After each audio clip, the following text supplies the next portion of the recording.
ಇವತ್ತಿನ ದಿವಸ ಸತ್ಯ ಸಂಕಲ್ಪನ ಆಗತಕ್ಕಂಥ ಶನೇಶ್ವರ ಸ್ವಾಮಿಯ ಚರಿತ್ರೆಯನ್ನ ಈ ಶುಭ ಶ್ರಾವಣ ಶನಿವಾರದಂದು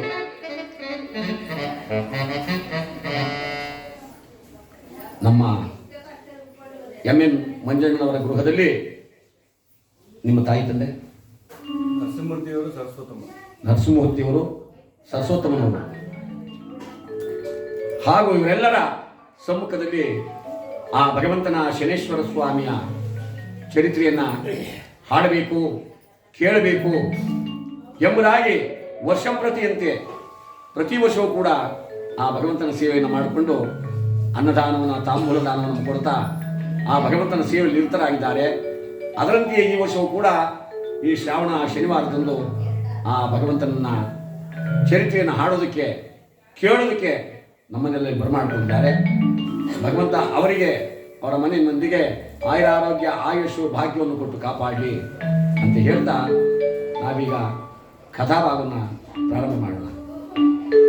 ಯಾವ ಕಥೆ ಮಾಡೋದು? ಯಾವ ಕಥೆ ಮಾಡೋದು? ರಾಜಾವಿಕ್ರಮ. ರಾಜಾವಿಕ್ರಮ ಅಥವಾ ಶ್ರೀ ಪ್ರಭಾವ, ಅವನ ಯಾವ ಪ್ರಚಂಡ ಲೀಲೆ. ಈ ಕಲಿಯುಗದಲ್ಲಿ ನಡೆದಂಥ ರಾಜಾವಿಕ್ರಮನ ಚರಿತ್ರೆಯನ್ನ ನಾವು ಮತ್ತು ನೀವುಗಳೆಲ್ಲ ಹೇಳಿ ಕೇಳಿ ಕೃತಾರ್ಥರಾಗೋಣ.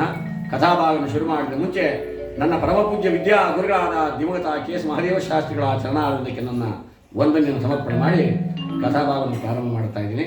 ಇವ್ರು ಗೋವಿಂದ ಅಷ್ಟೊಂದು ಜನ ಇದ್ರು. ಶ್ರೀದೇವರ ಬಾಲಕ್ಕೆ ಗೋವಿಂದ, ನವಗ್ರಹಗಳ ಬಾಲಕ್ಕೆ ಗೋವಿಂದ ಎಂದ್ರೆ ಆ ಗೋವಿಂದ ಅನ್ನೋದ್ರಿಂದ ಮನುಷ್ಯನ ಆರೋಗ್ಯ ಸ್ಥಿತಿ ಸಮಸ್ಥಿತಿ ಬರುತ್ತದೆ, ಆರೋಗ್ಯ ವೃದ್ಧಿಸುತ್ತದೆ. ಹಾಡಬೇಕು, ಕೇಳಬೇಕು, ನರ್ತಿಸಬೇಕು, ನಲಿಬೇಕು. ಅದಕ್ಕಾಗಿ ನಮ್ಮ ಹಿಂದಿನವರು ಇದನ್ನೆಲ್ಲ ಮಾಡ್ಕೊಂಡು ಬಂದಿದ್ದಾರೆ. ಶ್ರವಣ, ಈ ಶ್ರವಣ ಮಾಸದಲ್ಲಿ ಹಾಕಿ ಕಥೆಯನ್ನು ಮಾಡ್ತಾರೆ ಅಂದ್ರೆ ಶ್ರವಣ ಅಂದ್ರೆ ಕೇಳು ಅಂತ. ಆ ಕೇಳಿ ಮಾಡುವ ದೋಷಗಳನ್ನು ನೀನು ಪರಿಹಾರ ಮಾಡ್ಕೋ ಅಂದಮೇಲೆ ಕಥಾ ಶ್ರವಣ ಮಾಡೋ, ಕಥಾ ಶ್ರವಣ ಮಾಡೋ, ಕಥಾ ಶ್ರವಣ ಮಾಡೋ, ಕಥಾ ಶ್ರವಣ ಮಾಡೋ.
ಕಥಾಶ್ರವಣ ಮಾಡಬೇಕಾದ್ದು ಮನುಷ್ಯರ ನಮ್ಮಗಳ ಕರ್ತವ್ಯ. ಯಾತಕ್ಕೆ ಅಂದ್ರೆ ಗ್ರಹ ರೂಪದಲ್ಲಿ ಒಂದೊಂದು ಗ್ರಹವು ಆ ಜನ್ಮರಾಶಿಗೆ ಬಂದಾಗ ಒಂದೊಂದು ರೀತಿಯಾದ ಕಾಟವನ್ನ, ಒಂದೊಂದು ಶುಭ ಫಲವನ್ನ ಕೊಡ್ತಕ್ಕಂಥದ್ದು. ಅದಕ್ಕೋಸ್ಕರವಾಗಿಯೇ ಅಂತಹ ಸಮಯದಲ್ಲಿ ಯಾವ ಗ್ರಹಕ್ಕೆ ಯಾವ ಫಲವನ್ನು ನೀಡಬೇಕು, ಯಾವ ಗ್ರಹಕ್ಕೆ ಯಾವ ಮಂತ್ರವನ್ನು ನೀಡಬೇಕು, ಯಾವ ಗ್ರಹವನ್ನು ಯಾವ ರೀತಿ ಪೂಜೆ ಮಾಡಿದ್ರೆ ಆ ಗ್ರಹಗಳು ಶಾಂತವಾಗ್ತವೆ, ಇದನ್ನೆಲ್ಲ ಅರ್ಥ ಮಾಡ್ಕೋಬೇಕಾದ್ದೇ ಈ ಕಥೆಯ ಸಾರಾಂಶವಾಗಿದೆ. ಅಂದಮೇಲೆ ಅಂತಹ ರಾಜಾವಿಕ್ರಮನ ಚರಿತ್ರೆಯನ್ನ ಹೇಳಿ ಕೇಳಿ ನಾವು ನೀವುಗಳಲ್ಲೂ ಆ ಪರಮಾತ್ಮನಿಗೆ ಪಾತ್ರರಾಗೋಣ. ಚೋದ್ಯವೆನಿಸುವ ಚೋಳ ಸತ್ಯ ಚೋಳ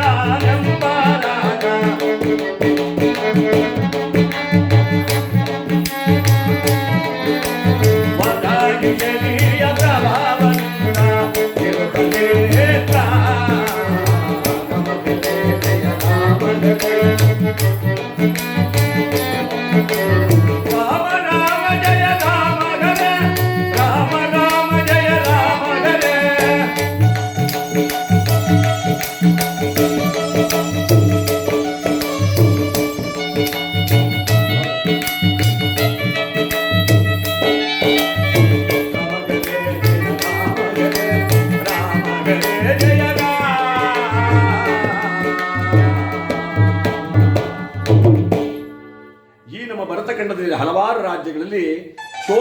ಅಂತಕ್ಕಂಥದ್ದು ಪ್ರಸಿದ್ಧವಾದಂಥ ಒಂದು ಪಟ್ಟಣ. ಆ ಚೋಳ ದೇಶವನ್ನು ಯಾವ ಸತ್ಯೇಂದ್ರ ಚೋಳ ಎಂಬಂತ ಮಹಾರಾಜ ತಾನು ರಾಜ್ಯಭಾರ ಮಾಡ್ತಾ ಇದ್ದ. ಭಗವಂತ ಕೊಟ್ಟಂಥ ಸಕಲ ಐಶ್ವರ್ಯವೆಲ್ಲವೂ ತುಂಬಿ ತುಳುಕಾಡ್ತಾ ಇದೆ, ಯಾವುದಕ್ಕೇನು ಕಡಿಮೆ ಇಲ್ಲ. ಹಲವಾರು ಮಂತ್ರಿಗಳು, ಸೇನಾಪತಿಗಳು, ಗುರುಗಳು, ಹಿರಿಯರು, ಸಾವಿರಾರು ಜನ ಪ್ರಜೆಗಳು ಎಲ್ಲರನ್ನು ಕೂಡಿಕೊಂಡು ಆ ರಾಜ್ಯವನ್ನು ಪರಿಪಾಲನೆ ಮಾಡ್ತಾ ಇದ್ದಾನೆ. ಕಾಲ ಕಾಲಕ್ಕೆ ಮಳೆ ಒಯ್ದು ಮಳೆಯಿಂದ ಬೆಳೆ ಬೆಳೆದು ದವಸ ಧಾನ್ಯವನ್ನು ಬೆಳೆದುಕೊಂಡು ಪ್ರಜೆಗಳೆಲ್ಲ ಸೌಖ್ಯವಾಗಿದ್ದಾರೆ, ಸಂತೋಷವಾಗಿದ್ದಾರೆ. ಈ ಮನುಷ್ಯನಿಗೆ ಭಗವಂತ ಎಲ್ಲವನ್ನ ಕೊಟ್ಟಾಗ ಬರಬಾರದೊಂದಿದೆ, ಬರಬೇಕಾದ್ದೊಂದಿದೆ. ಬರಬಾರದು ಅಂದ್ರೆ ಏನೇಳಿ,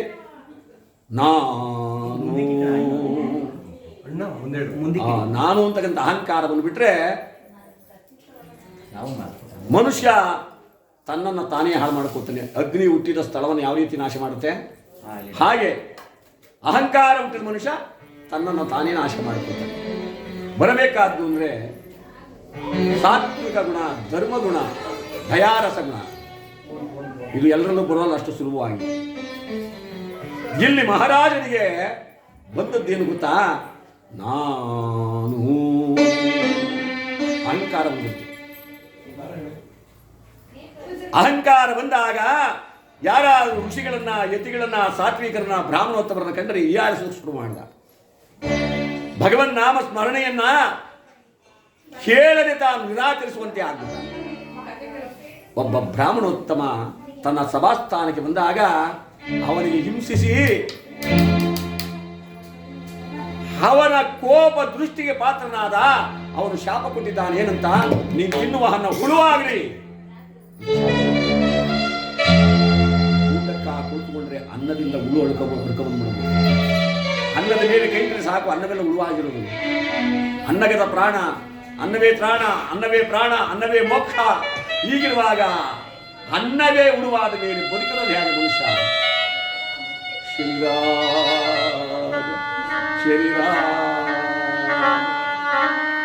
ಶಾಪಗ್ರಸ್ತನಾದ ಮಹಾರಾಜ ಯಾವಾಗ ಶಾಪಗ್ರಸ್ತನಾದ್ನೋ ಪರಮಾತ್ಮ ತಾನು 8ನೇ ಕಡೆ ವಕ್ರಿಸಿಕೊಂಡ, ಅಷ್ಟಮ ಸ್ಥಾನವನ್ನು ಸೇರಿಕೊಂಡ.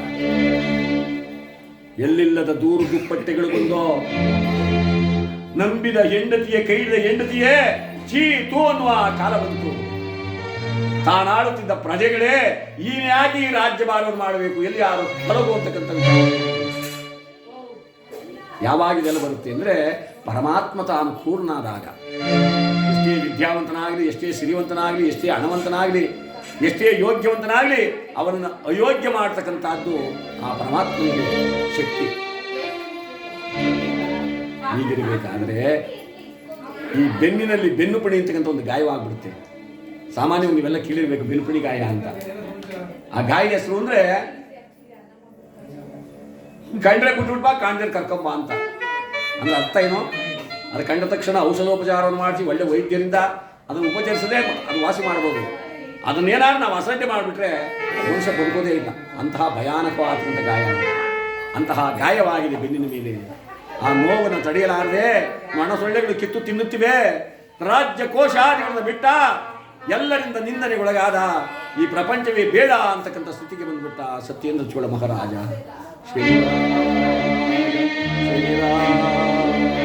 ಶರೀರಾಜ ಅಂತ ಕಾಡಿನ ಮಾರ್ಗವಾಗಿ ಗಡ್ಡ ಮೀಸೆಗಳನ್ನು ಬೆಳೆಸಿಕೊಂಡು ಹುಚ್ಚನಂತಾಗಿ ರಾಜ್ಯ ಭ್ರಷ್ಟನಾಗಿ ತಾನು ಬರ್ತಾ ಇದ್ದಾನೆ. ರಾಜ್ಯ ಭ್ರಷ್ಟನಾಗಿ ದೇವಾ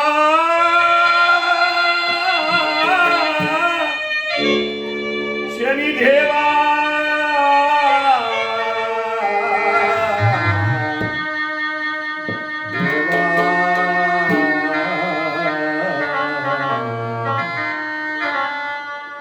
ದಯ ಬರದೇನೋ ದಿನಕರ ಕುವರ, ದಯ ಬರದೇನೋ ದಿನಕರ ಕುವರ, ಏತನೋ ಶೋಧನೆ ಪಾಮರರೊಳು ನಿನಗೆ,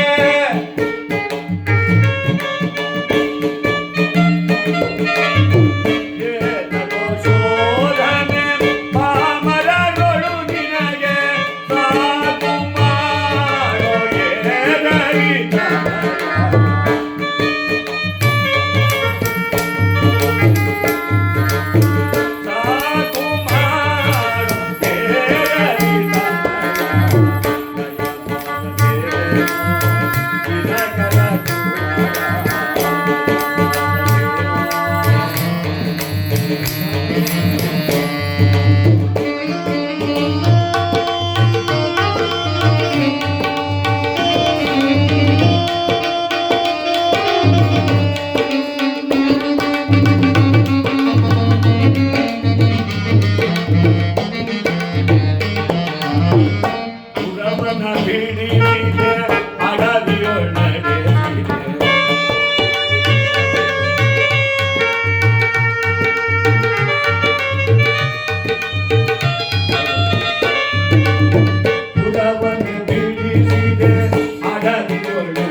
ಕಲ್ಲು ಮುಳ್ಳನ್ನು ತುಳಿಯುತ್ತಾ ಬೆಟ್ಟ ಗುಡ್ಡದಲ್ಲಿ ಅಲಿಯುತ್ತಾ ಹುಚ್ಚರಂತೆ ಕಾಡು ಪಾಲಾಗಿದ್ದಾನೆ. ಸಕಲೈಶ್ವರ್ಯವನ್ನು ಬಿಟ್ಟು ರಾಜಾದಿರಾಜ ಸತ್ಯೇಂದ್ರ ಚೋಳ ಮಹಾರಾಜ. ಏಕೆ? ಆ ಮಹಾಮಹಿಮನಾಥರಾದ ಶನೇಶ್ವರ ಸ್ವಾಮಿಯ ಪ್ರಭಾವ ಆಗ್ತದ್ದು. ಅಹಂಕಾರ ಬಂದವರನ್ನ ಭೂಗತವಾಗಿ ತುಳಿತಕ್ಕಂಥದ್ದು. ಅದಕ್ಕೋಸ್ಕರವೇ ಅವನಿಗೆ ಹೇಳಿದರೆ ಕರ್ಮಫಲಧಾತ. ಈಗ ಮಾಡಿದ ಪಾಪವನ್ನು ಇನ್ನೊಂದು ಜನ್ಮಕ್ಕೆ ತೀರ್ಸಕೊಡಲ್ಲ ಅವನು. ಈಗ ಮಾಡಿದ ಪಾಪವನ್ನು ಈ ಜನ್ಮದಲ್ಲೇ ಕಳೆಯುವ ಅಂತಕ್ಕಂಥದ್ದು. ತ್ರಿಮೂರ್ತಿಗಳಾದಿಯಾಗಿ ಅವನಿಗೆ ಅಭಯ ನೀಡಿದ್ದಾರೆ. ಕಲಿಯುಗದಲ್ಲಿ ನಿನ್ನದೇ ಆರ್ಭಟ, ನಿನಗೆ ನಾವ್ಯಾರು ಅಡ್ಡ ಬರೋದಿಲ್ಲ. ದೇವಾನು ದೇವತೆಗಳೆಲ್ಲ ಹರಸಿ ಸಕಲ ಆಯುಧವನ್ನು ಕೊಟ್ಟು ಭಗವಂತನನ್ನ ಈ ಕಲಿಯುಗದಲ್ಲಿ ಬಿಟ್ಟಿದ್ದಾರೆ ಎಂದ ಮೇಲೆ ಅದಕ್ಕೋಸ್ಕರವಾಗಿಯೇ ನಾವು ಈ ಕಥೆಗಳನ್ನು ಮನೆಗಳಲ್ಲಿ ಮಾಡಿಸೋದು. ಅವನ ಕಥೆಯನ್ನು ಕೇಳಬೇಕು, ಹೇಳಬೇಕು, ಆರಾಧನೆ ಮಾಡಬೇಕು. ಬರುವ ದುರಿತ ದೋಷಗಳನ್ನು ದೂರ ಮಾಡಿ ನಮಗೆ ಒಳ್ಳೆಯ ಸುಗಮವಾದ ದಾರಿಯನ್ನು, ಸನ್ಮಾರ್ಗವನ್ನು, ಒಂದು ಮನೆ ಕಟ್ಟಬಹುದು, ಒಂದು ಒಳ್ಳೆಯ ಕಾರ್ಯಕ್ಕೆ ಕೈ ಹಾಕಬೇಕು, ಒಂದು ಶುಭ ಕಾರ್ಯ ಮಾಡಬೇಕು. ಇಂಥದ್ದೆಲ್ಲ ದಾರಿ ಸಿಗಬೇಕು ಅಂದ್ರೆ ನಾವು ಮೊದಲೇನೇ ಮಾಡ್ತೀವಿ, ಐನೂರನ ಹತ್ರ ಕೇಳ್ತೀವಿ, ಸ್ವಾಮಿಗೆ ಸ್ವಲ್ಪ ಗುರುಬಲ ಶನಿಬಲ ಹೆಂಗಿದೆ ನೋಡಿ. ಆ ಗುರುಬಲ ಶನಿಬಲ ಅಂದರೆ ಅದೇ ಗ್ರಹಚಾರ ದೋಷ. ಅದನ್ನು ಕಳ್ಕೊಳ್ಳೋಕ್ಕೋಸ್ಕರ ನಾವು ಈ ಕಥೆಗಳನ್ನು, ಪೂಜೆಗಳನ್ನು, ಪುರಸ್ಕಾರಗಳನ್ನು ಮಾಡಿ, ಏಕೆಂದರೆ ನಾವು ಕಲ್ಲಿನಲ್ಲಿ ದೇವರನ್ನು ಕೆತ್ತಿ ಅದಕ್ಕೆ ಶಕ್ತಿಯನ್ನು ಕೊಟ್ಟು ಅದನ್ನು ಪೂಜೆ ಮಾಡುವಂಥವ್ರು ನಾವು. ಅಯ್ಯೋ ಕಲ್ಲದವ್ರು ಅದೇನು ಮಾಡುತ್ತೆ ಅಂತಕ್ಕಂಥ ಅಸಡ್ಡೆ ಕೆಲವರಲ್ಲಿದೆ. ಆದರೆ ಆ ಕಲ್ಲಿನಲ್ಲಿ ಇರ್ತಕ್ಕಂಥವನೇ ಭಗವಂತ. ಅಂತಹ ಶನೇಶ್ವರ ಸ್ವಾಮಿ ಈ ರೀತಿಯಾದ ಕಡು ಕಷ್ಟವನ್ನು ಕೊಟ್ಟಿದ್ದಾನೆ ಎಂದ ಮೇಲೆ ಹುಚ್ಚನಂತೆ ಶನಿರಾಜ ಶನಿರಾಜ ಅಂತ ಹೋಗ್ತಾ ಇದ್ದಾನೆ ಕಾಡಿನಲ್ಲಿ. ಯಾವ ಬ್ರಹ್ಮಮಾನಸ ಪುತ್ರ ನಾರದ ಮಹರ್ಷಿಗಳು ಆಕಾಶ ಮಾರ್ಗದಲ್ಲಿ ಆ ನಾರಾಯಣ ನಾಮವನ್ನು ಧ್ಯಾನ ಮಾಡಿಕೊಂಡು ಕೈಯಲ್ಲಿ ತಾಳವನ್ನು ಇಟ್ಕೊಂಡು ತಂಬೂರಿಯನ್ನು ನುಡಿಸುತ್ತಾ ನಾಮಸ್ಮರಣೆ ಮಾಡಿಕೊಂಡು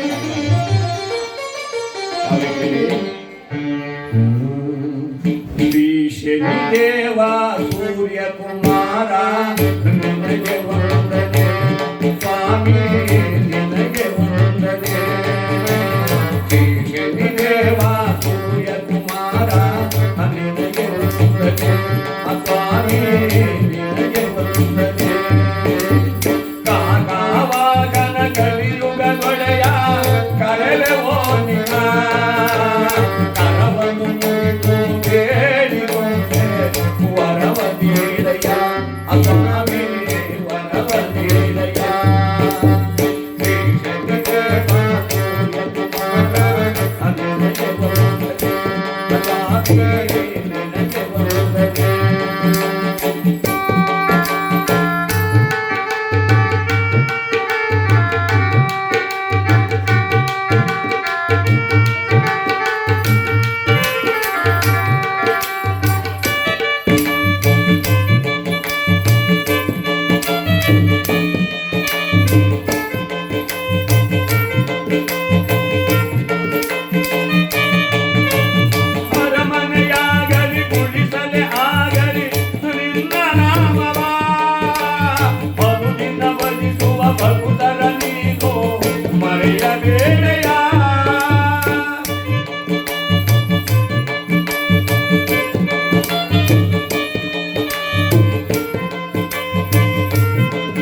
ಹುಚ್ಚನಂತೆ ದಿಕ್ಕೆಟ್ಟು ಹೋಗುವ ಸತ್ಯೇಂದ್ರ ಚೂಡ ಮಹಾರಾಜನನ್ನು ಅಂತರಿಕ್ಷದಲ್ಲಿ ನಿಂತುಕೊಂಡು ನೋಡ್ತಾ ಇದ್ದಾನೆ ನಾರದರು. ಓಹೋ, ಯಾರೀಗ, ಏನಾಗಿದೆ ಇವನಿಗೆ, ಈ ರೀತಿಯಾಗಿ ಹೋಗ್ತಾ ಇದ್ದಾರೆ, ಯಾರಿರಬಹುದು ಅಂತ ಹೇಳಿ ನಾರದರು ಶ್ರೀಮದ್ರಮಾರಮಣ ಗೋವಿಂದ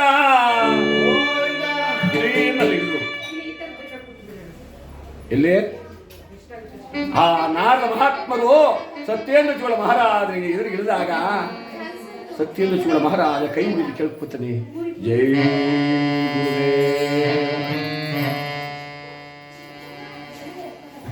ದೀರ್ಘಾಯುಷ್ಮಾನ್ ಭವ.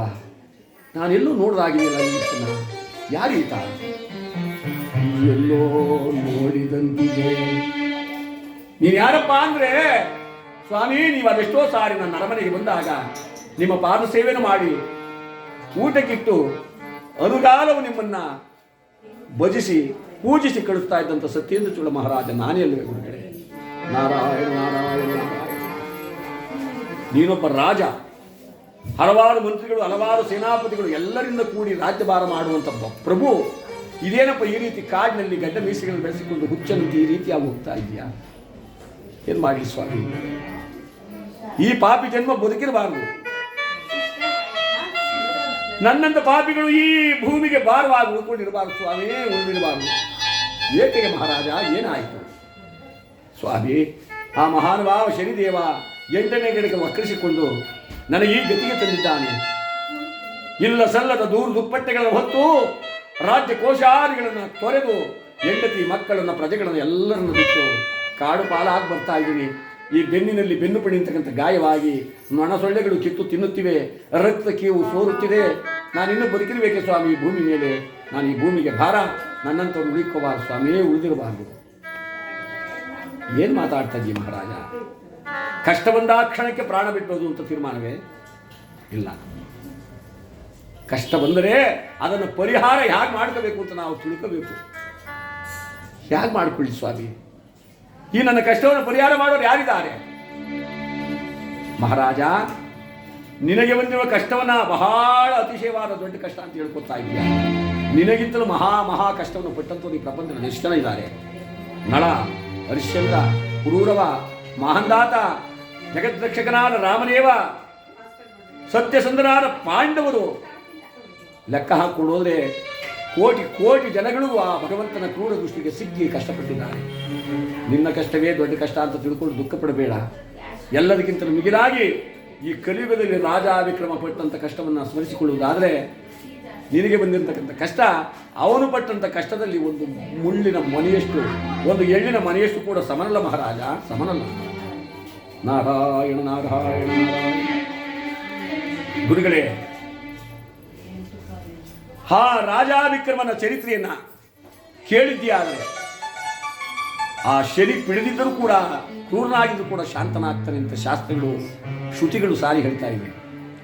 ಹಾಗಾದರೆ ಆ ರಾಜ ವಿಕ್ರಮನ ಚರಿತ್ರೆ ನನಗೆ ಹೇಳ್ತೀರಾ? ಅಪ್ಪ, ಹೇಳಬೇಕಾಗಲಿ, ಕೇಳಬೇಕಾಗಲಿ, ಪಠಣಗೈಯಬೇಕಾಗಲಿ ಶ್ರದ್ಧಾಭಕ್ತಿ ಮೊದಲೇನಬೇಕು? ಮನುಷ್ಯನಿಗೆ ಭಕ್ತಿ ಇರಬೇಕು. ಅದಕ್ಕೆ ಹೇಳ್ತಾರೆ, ಎಲ್ಲಿ ನಿನ್ನ ಭಕ್ತರೋ ಅಲ್ಲೇ ಮಂತ್ರಾಲಯ,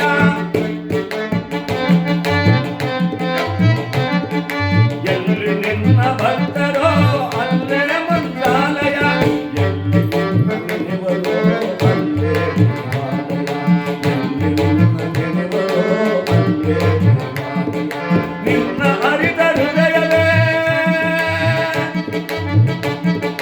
ನಿನ್ನ ಅರಿತ ಹೃದಯವೇ ದೇವರಿರುವ ಮಂದಿರ,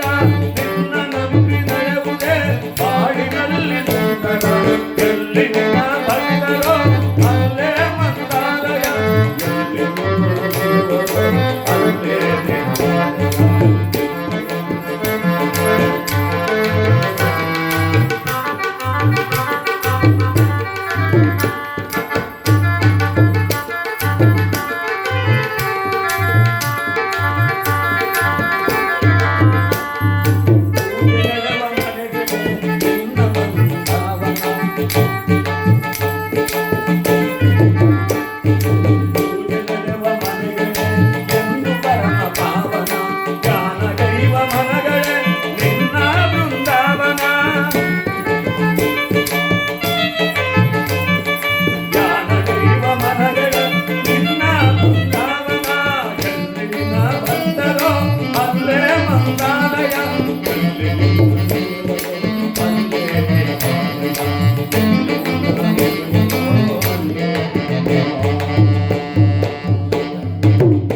ಭಕ್ತಿ ಬೇಕು. ಎಲ್ಲಿ ಭಗವಂತನನ್ನು ನಾವು ಪೂಜಿಸಿ ಆರಾಧನೆ ಮಾಡಿ ಅವನನ್ನು ಸ್ತೋತ್ರ ಮಾಡ್ತೀವೋ ಅದೇ ಮಂತ್ರಾಲಯ. ಕಂಚಿ, ಕಾಳಾತಿ, ಮಧುರೆ, ಮೀನಾಕ್ಷಿ ಅಂತ ನಾವೆಲ್ಲೂ ತೀರ್ಥಯಾತ್ರೆ ಹುಡುಕಬೇಕಾಗಿಲ್ಲ. ನಿನ್ನ ಹರಿತ ಹೃದಯವೇ ದೇವನಿರುವ ಮಂದಿರ, ನಿನ್ನ ನಂಬಿ ನಡೆಯುವುದೇ ಬಾಳಿನಲ್ಲಿ ಸುಂದರ. ಆ ಭಕ್ತಿಯಿಂದ ನಾವು ಆ ಭಗವಂತನ ಬೇಡಿಕೊಂಡಿದ್ದೀವಿ. ಆದರೆ ಗೊಂಬೆಗೆ ಕೈ ಮುಗಿದರೂ ನಂಬಿಕೆ ಇರಬೇಕು. ನಂಬಿಕೆ ಇಲ್ಲದ ಪೂಜೆ ಮೆಚ್ಚ ನಮ್ಮ ಕೂಡಲ ಸಂಗಮ ದೇವ. ನಂಬಿಕೆ ಇಲ್ಲದ ಪೂಜೆನ ಭಗವಂತ ಯಾವುದೇ ಕಾರಣಕ್ಕೂ ಮೆಚ್ಚಲ್ಲ. ಒಂದು ಕಲ್ಲನ್ನು ಇಟ್ಕೊಂಡು ಪೂಜೆ ಮಾಡ್ತಾ ಇರಲಿ, ಒಂದು ಫೋಟೋ ಇಟ್ಕೊಂಡು ಪೂಜೆ ಮಾಡ್ತಾ ಇರಲಿ, ಆ ನಂಬಿಕೆಯಿಂದ ನಾವು ಪೂಜೆ ಮಾಡಿದ್ಯಾ ಅಂದರೆ ಆ ಭಗವಂತ ಕಾಪಾಡ್ತಾನೆ, ಖಂಡಿತವಾಗಿ ನಮ್ಗೆ ಒಲಿತಾನೆ. ಅಂದಾಗ ಆ ಸತ್ಯೇಂದ್ರ ಚೋಳ ಮಹಾರಾಜರಿಗೆ ನಾನು ಹೇಳ್ತಾ ಇದ್ದಾರೆ, ಅಪ್ಪ ಭಕ್ತಿ ಬಹಳ ಮುಖ್ಯ, ಪೂಜಾ ಸಾಮಗ್ರಿಗಳಲ್ಲ. ಇತ್ತ ಧ್ಯಾನವೇ ಗಂಧ, ಚಿತ್ತವೇ ಅಕ್ಷತೆ, ತನು ಮನವನ್ನು ನೈವೇದ್ಯವನ್ನಾಗಿ ಮಾಡಿ ಭಗವಂತನಿಗೆ ಸಮರ್ಪಣೆ ಮಾಡಿ ಒಂದೇ ಮನಸ್ಸಿನಿಂದ ಕೇಳು, ಆ ರಾಜಾ ವಿಕ್ರಮನ ಚರಿತ್ರೆಯನ್ನು ಹೇಳ್ತೀನಿ ಅಂತ ಹೇಳಿ ಪದ್ಮಾಸನದ ರೀತಿಯಲ್ಲಿ ಕುಳ್ಳಿರಿಸಿದ್ದಾನೆ. ಪದ್ಮಾಸನ ಅಂದರೆ ಗೊತ್ತಲ್ಲ, ಸಾಮಾನ್ಯ ಯುವಕರಿಗೆಲ್ಲ ನೋಡಿರ್ತೀರಿ ಯೂಟ್ಯೂಬಲ್ಲಿ. ಯೋಗಾಸನ ಅಂದ್ರೇನು, ಪದ್ಮಾಸನ ಅಂದ್ರೇನು, ಇವತ್ತಿಂದಲ್ಲ, ಅದು ಯುಗ ಯುಗಾಂತರದಿಂದಲೂ ಕೂಡ ಈ ಯೋಗಾಸನ ಪ್ರತೀತಿಯಲ್ಲಿ ಬಂದಿದೆ. ಯೋಗಿಗಳು, ತಪಸ್ವಿಗಳು, ಜ್ಞಾನಿಗಳು, ಋಷಿಗಳು ಇದನ್ನು ಮಾಡ್ಕೊಂಡು ಬಂದಿದ್ದಾರೆ. ಆ ಭಗವಂತನ ಹೋಲಿಸ್ಕೋಬೇಕಾದ್ರೆ ಆ ಪದ್ಮಾಸನ ಸ್ಥಿತಿಯಲ್ಲಿ ಮಾತ್ರ ಕುಂತ್ಕೊತಿದ್ದವರು. ಏನಪ್ಪ ಪದ್ಮಾಸನ ಅಂದರೆ, ಈ ಬಲಗಡೆ ಇಮ್ಮಡಿಯನ್ನು ತೆಗೆದು ಎಡಗಡೆ ತೊಡೆ ಮೇಲಿಟ್ಟು, ಎಡಗಡೆ ಇಮ್ಮಡಿಯನ್ನು ತೆಗೆದು ಬಲಗಡೆ ತೊಡೆ ಮೇಲಿಟ್ಟು, ಎದೆಯನ್ನು ಉಬ್ಬಿಸಿ ನೀಳವಾಗಿ ಉಸಿರನ್ನು ಸೇರ್ತಿ ಬಿಡ್ತಾ ಇದ್ರೆ ಅದು ಸಮಸ್ಥಿತಿಗೆ ನಿಂತ್ಕೊಂಡ್ರೆ ಅದು ಭಗವಂತನ ತಲುಪುತ್ತಂತೆ. ಅಂತಹ ಸಮಯದಲ್ಲಿ ದೇವರನ್ನ ಪ್ರಾರ್ಥನೆ ಮಾಡು. ಆ ರೀತಿಯಾಗಿ ನಿನ್ನ ಮನವನ್ನು ಒಂದೆಡೆ ನಿಲ್ಲಿಸಿ ಆ ಭಗವಂತನ ಧ್ಯಾನ ಮಾಡುವಂಥದ್ದು. ಅಂತಹ ಪದ್ಮಾಸನ ರೀತಿಯಲ್ಲಿ ಯಾವ ಸತ್ಯೇಂದ್ರ ಚೋಳ ಮಹಾರಾಜನ್ನು ಕುಳ್ಳಿರಿಸಿ ಈ ರಾಜಾ ವಿಕ್ರಮನ ಚರಿತ್ರೆಯನ್ನ ನಾರದ ಮಹಾತ್ಮರು ಯಾರು ಹೇಳ್ತಾ ಇದ್ದಾರೆ? ಸತ್ಯೇಂದ್ರ ಚೋಳ ಮಹಾರಾಜ. ಶನಿದೇವರ ಪಾದಕ್ಕೆ ಗೋವಿಂದ, ನವಗ್ರಹಗಳ ಪಾದಕ್ಕೆ ಗೋವಿಂದ, ಜಯ ನಮ ಪಾರ್ವತಿ ಜಯ ಶಂಭೋ. ದರೆಯೊಳು ಜೈನಿಪುರವೋ ಅಮರವತಿಗೆ ಸರಿಯ ಸಮವೋ,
ಧೀರನಾಗಿ ಮರಿತಾ ಇದ್ದಾನೆ. ಅವನಾಡ್ತಕ್ಕಂಥ ರಾಜ್ಯ ಯಾವುದು? ಉಜ್ಜಯಿನಿ ನಗರ. ಈತನು ದತ್ತಾದೇವ ಕೂರ. ಈತನಿಗೆ ವರಕಾಳಿ ದೇವತೆಯಿಂದ ಚಂದ್ರಾಯುಧ ಪಡೆದಿದ್ದ. ಚೌಷಷ್ಠಿ ವಿದ್ಯೆದೋಳು ಸದ್ಗುಣ ಸಂಪನ್ನ. 64 ಬಗೆಯ ವಿದ್ಯೆಯನ್ನು ಕಲಿತವರಲ್ಲಿ ವಿಕ್ರಮಾದಿತ್ಯ ಮಹಾರಾಜನೇ ಮೊದಲಿಗ. ಎಷ್ಟು ವಿದ್ಯೆ ಕಲಿತಿದ್ದ? ಬಿಲ್ಲು ವಿದ್ಯೆ, ಖಡ್ಗವಿದ್ಯೆ, ಅತಣ್ಣ ವಿದ್ಯೆ, ಪ್ರಕಾಯ ಪ್ರವೇಶ, ದೀಪಕಮಾಲ ರಾಗ, ಈ ಲೆಕ್ಕ ಹಾಕೊಂಡು ಹೋಗ್ತಾ ಇದ್ರೆ 64 ಬಗೆಯ ವಿದ್ಯೆಯನ್ನು ಕಲಿತವರಲ್ಲಿ ಪ್ರವೀಣ ಮಹಾನುಭಾವ. ಬೇತಾಳನ ಸಹಾಯವನ್ನು ಕೊಟ್ಟಿದ್ದಾರೆ ಮಹಾಕಾಳಿ ಅವನಿಗೆ. ದೇವಾನು ದೇವತೆಗಳಿಗೂ ವಿಕ್ರಮ ಮಹಾರಾಜನಿಗೂ ಸಂಬಂಧ ಇತ್ತು. ದೇವಲೋಕಕ್ಕೆ ಹೋಗಿ ಬರ್ತಾ ಇದ್ದ ಮಾನವನಾದರೂ ಕೂಡ ಇವನ ಶೌರ್ಯ, ಇವನ ಸಾಹಸ, ಈ ಮಹಾನುಭಾವನ ಆ ಸಾಹಸಗಳನ್ನ ಕಂಡು ದೇವೇಂದ್ರ ಇವನಿಗೆ ವಿಶ್ವಕರ್ಮನಿಂದ ನಿರ್ಮಿತ ಮಾಡಿದಂಥ ಒಂದು ರತ್ನಖಚಿತವಾದ ಸಿಂಹಾಸನವನ್ನ ಕೊಟ್ಟು ಕಳಿಸ್ತಾನೆ ದೇವಲೋಕದಿಂದ. ಹೋಗು, ಭೂಲೋಕದಲ್ಲಿ ನೀನು 1000 ವರ್ಷದ ಮೇಲೆ ಕುಳಿತು ರಾಜ್ಯಭಾರ ಮಾಡು. ಇವತ್ತು ಆ ಸಿಂಹಾಸನ ಇದೆ ಅಂತ ಪ್ರತೀತಿ ಇದೆ. ಎಲ್ಲಿ? ಮೈಸೂರು ಮಹಾರಾಜರ ಮನೆಯಲ್ಲಿರ್ತಕ್ಕಂಥ ಸಿಂಹಾಸನ, ರಾಜ ವಿಕ್ರಮ ಆಳಿದಂಥ ಆ ಸಿಂಹಾಸನ ಸಾಮಾನ್ಯವಾದ್ದಲ್ಲ. ಅದು ಎಳ್ಳನ್ನು ತೆಗೆದು ಅದ್ರ ಮೇಲೆ ಹಾಕ್ಬಿಟ್ಟು ಪಟ ಪಟ ಪಟ ಪಟ ಅಂತ ಸಿಡಿದು ಹೋಗ್ತಾರೆ. ಸಾಮಾನ್ಯ ಮನುಷ್ಯರು ಕೂತ್ಕೊಳ್ಳೋಕ್ಕಾಗಲ್ಲ. ಅಂತಹ ಸಿಂಹಾಸನವನ್ನ ತಂದು ಉಜ್ಜಯಿನಿ ನಗರದಲ್ಲಿ ಪ್ರತಿಷ್ಠಾಪನೆ ಮಾಡಿ ರಾಜ್ಯಭಾರ ಮಾಡ್ತಾ ಇದ್ದಾನೆ. ಹಲವಾರು ಮಂತ್ರಿಗಳು, ಸೇನಾಪತಿಗಳು ಎಲ್ಲರನ್ನು ಕೂಡಿಕೊಂಡು ರಾಜ್ಯಭಾರ ಮಾಡ್ತಾ ಇದ್ದಾನೆ. ರೂಪಿನಲ್ಲೋ ಮನ್ಮಥ, ಬುದ್ಧಿಯಲ್ಲಿ ಬೃಹಸ್ಪತಿ, ಅಂತಹ ಶೂರನಾಗಿ ರಾಜ್ಯಭಾರ ಮಾಡ್ತಾ ಇದ್ದಾನೆ ಈ ರಾಜ ವಿಕ್ರಮ. ಹೀಗೆ ಕಾಲ ಕಳೀತಿರ್ಬೇಕಾದ್ರೆ ಒಂದಾನೊಂದು ದಿವಸ ತುಂಬಿದಂತ ಸಭೆ ಒಡ್ಡೋಲಗ. ಆ ಒಡ್ಡೋಲಗಕ್ಕೆ ಮಹಾರಾಜ ಬರ್ತಾ ಇದ್ದಾನೆ ಅಲಂಕಾರ ಪುರುಷನಾಗಿ. ರಾಜಾಜರಾಜ ಬರಬೇಕಾದ್ರೆ ಒಂದು ಟಿವಿ, ಒಂದು ಗತ್ತಿತ್ತು. ನಡುವಿನೊಡ್ಯಾಣ, ತೋಳಬಾಪುರಿಗಳು ವಜ್ರ ಕಿರೀಟವನ್ನು ಧರಿಸಿಕೊಂಡು ಆ ರಾಜಸ್ಥಾನಕ್ಕೆ ಬರಬೇಕಾದ್ರೆ ಆ ಅಕ್ಕಪಕ್ಕದಲ್ಲಿ ಪರಾಗಿ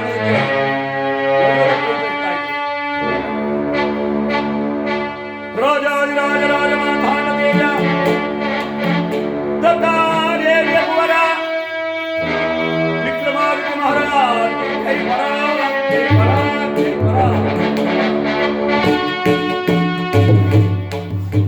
ಮಹಾರಾಜ ಸಿಂಹಾಸನಾಧೀಶನಾಗಿ ಕುಂತ್ಕೊಂಡ.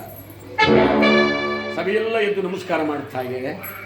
ಕವಿಗಳು, ಜ್ಞಾನಿಗಳು, ವಿದ್ಯಾವಂತರು ತುಂಬಿ ತುಳುಕಾಡ್ತಕ್ಕಂಥ ಸಭೆ. ಎಲ್ಲರ ಕೆಳಗೆ ನಿಂತಿದ್ದಾರೆ. ಹಲವಾರು ಬ್ರಾಹ್ಮಣೋತ್ತಮರು ಆ ಗುಂಪೊಂದು ಕಡೆ ಸೇರಿದ್ದಾರೆ. ಎಲ್ಲಿ? ಆ ರಾಜಸ್ಥಾನದಲ್ಲಿ. ಅವರು ಹಿಂಗೆ ಆಡ್ತಿದ್ರು, ಬ್ರಾಹ್ಮಣೋತ್ತಮರೆಲ್ಲ ಸೇರಿಕೊಂಡು ಗಜ ಬಿಜಿ ಅಂತ ಮಾತಾಡೋರಂತೆ.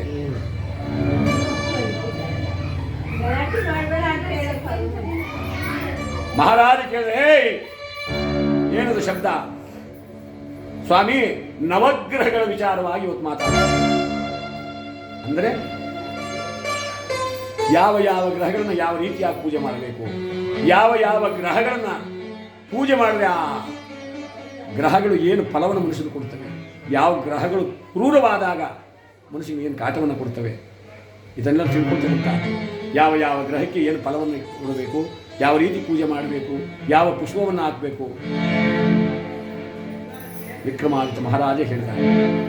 ಇದನ್ನು ನಾನು ಬಹುಕಾಲದಿಂದ ಕೇಳಬೇಕು ಅಂತ ನನ್ನ ಮನಸ್ಸು ಕುತೂಹಲ ಪಡ್ತಾ ಇದೆ. ದಯಮಾಡಿ ಒಂದೊಂದು ಗ್ರಹದ ವಿಚಾರವನ್ನು ಸಾಂಗೋಪಾಂಗವಾಗಿ ಹೇಳಿ ನನ್ನ ಕೃತಾರ್ಥನಾಗಿ ಮಾಡಿ ಅಂದಾಗ ಆ ರಾಜ ವಿಕ್ರಮನ ಆ ಉಜ್ಜಯಿನಿ ಪಟ್ಟಣದ ಅರಮನೆಯಲ್ಲಿ ಒಂದೊಂದು ಗ್ರಹದ ವಿಚಾರವನ್ನು ಯಾವ ರೀತಿಯಾಗಿ ಬ್ರಾಹ್ಮಣೋತ್ತಮರು ಹೇಳ್ತಾ ಇದ್ದಾರೆ ಅಂದರೆ,